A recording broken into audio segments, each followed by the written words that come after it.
Si Bishop Tobias naman, ang Obispo magpakailanman. Parang hindi ko matanda si Bishop Tony, no? Grabe, malakas magpakailanman. So we wish you good health, Bishop, at marami pa siyang ginagawa. Retired na siya sa Novaliches, pero is serving the whole CPCP bilang head ng canon law.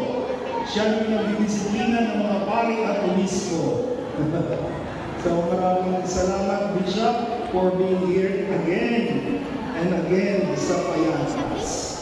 Gusto ko acknowledge ang presence at support din sa akin ni Cap Rascal Doctor and his council.